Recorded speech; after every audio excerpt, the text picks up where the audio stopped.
Hello there, people of the internet. I've gotten a couple of comments about this in my time where I've made a couple of videos talking about antique guns and the benefits of them and how if you get yourself an antique firearm, you don't have to run it through an FFL in most states. Go ahead and check your state laws because that might not be the case with wherever it is that you live.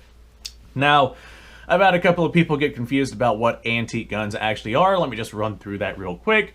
If it's made before 1899, it's an antique gun, whether it takes cartridges or not. If it's made after 1899, according to the 1968 Gun Control Act, if it takes cartridges, then it is not an antique gun. However, if it does not take cartridges, such as a muzzleloader or a cap and ball revolver, then it is still an antique gun even if it is made modern day. That is why you can go out and get yourself a muzzleloader or a cap and ball revolver without the use of an FFL. However, if you go out and you get yourself a modern-made trapdoor Springfield like what I got right here, you do need to run that through an FFL, even though you can go out and get yourself an original 1873 trapdoor Springfield made before 1899, and it would not need an FFL. Now, just because these right here are like your old school style of guns, that kind of plays a part with more modern guns as well. If you have yourself like an 1893 Mauser and you were to go out and find yourself one made before that 1899 time period, then despite the fact that that right there is identical than say a Mauser made in 1905, the 1890 whatever Mauser that you managed to pick up is going to be classified as an antique, even though it's mechanically identical and takes the same ammunition as the one made after 1899. So, in summary, anything made before 1899, that's an antique. Anything made after 1899, if it does not take a cartridge, then it still classifies as an antique and does not need an FFL. Okay, now me saying that, I've had a lot of people go into my comments and they'll tell me something along the lines of how you can get yourself one of these revolvers that has the conversion cylinder so you can fire modern ammunition through it. Yeah, that is definitely possible. This particular one is a 44 caliber, and I can get a 45 long Colt conversion cylinder for this if I really wanted to. So I will acknowledge that those do exist, and since those right there are the gun cylinders and not the firearm frame that you're swapping out, those also do not need to go through an FFL. Now, that being said, if you're going to go through and do a conversion cylinder, then you need the proper kind of ammunition through those. Like, these guns are not made to fire modern-day 45 Colt.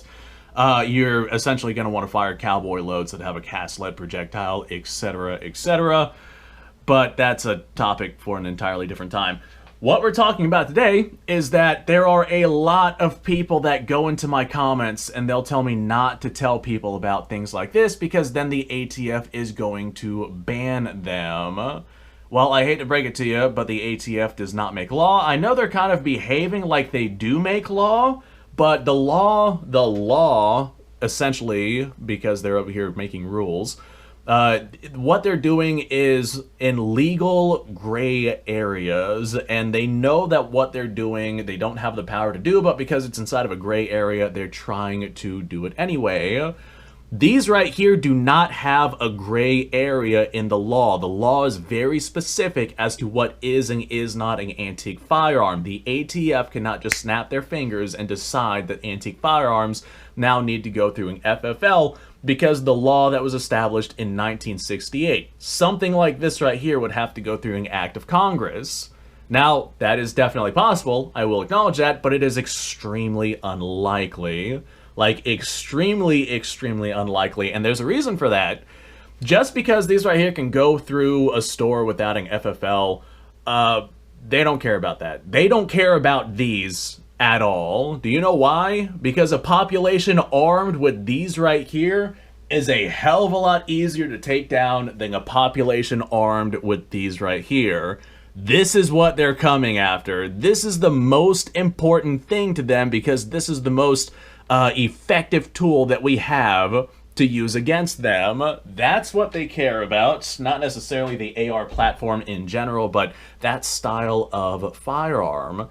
Now, once they get rid of that, or once they attempt to get rid of that, which they are consistently trying to do, if they do, then they're going to start looking at the next most effective stuff, which is probably going to end up being lever actions and repeaters.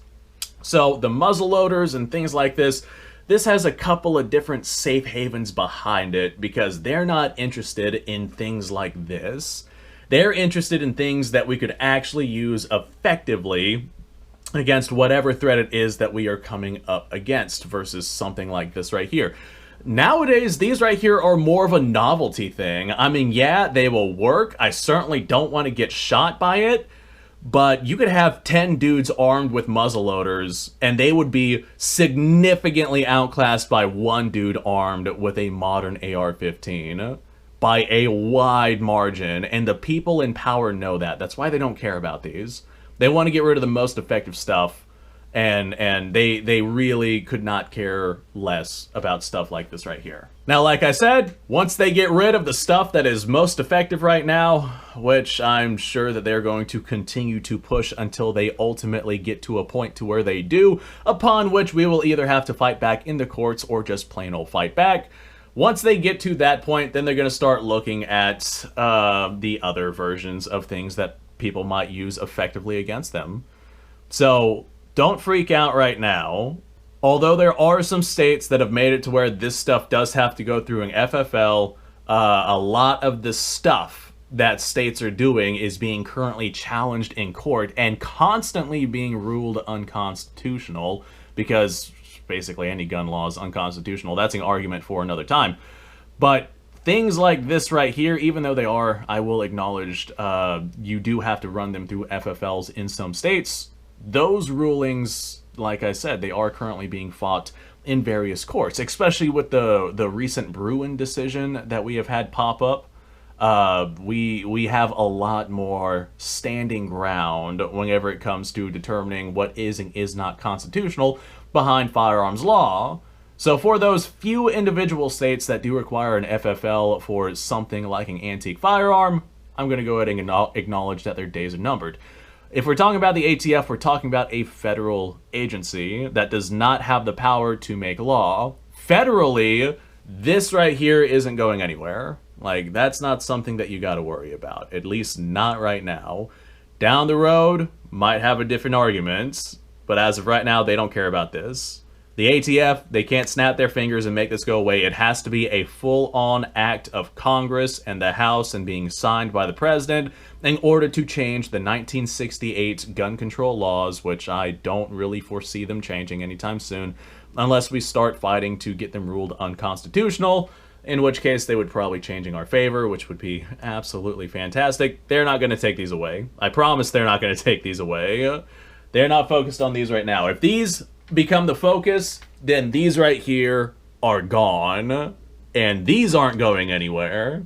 So, yeah, calm down. The ATF can't just snap their fingers and decide to themselves that antique guns are no longer a thing, because that is very, very clearly inscribed in law. Anyway, folks, that's my 2 cents on this. I wanted to go ahead and make a video on this because I have seen this topic brought up a ton of times. So, thanks for watching. Appreciate your time. Like, subscribe, share. Description below has a link to all sorts of stuff. Go check it out. You guys go off. Have yourself a fantastic day. I'll see you on the next episode.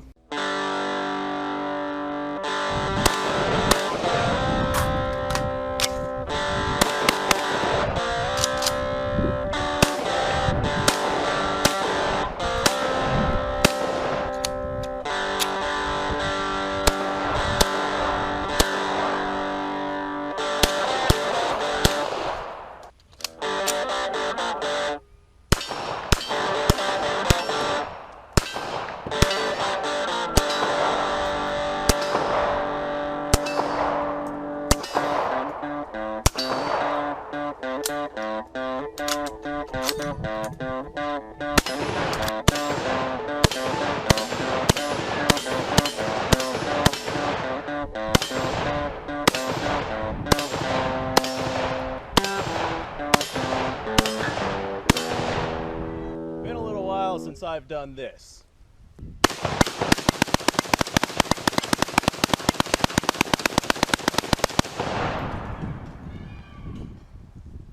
Bonnie and Clyde be damned.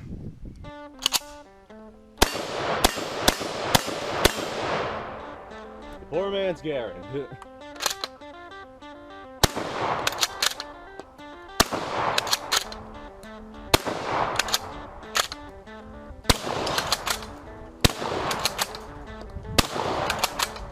shame that bolt-action shotguns aren't more mainstream.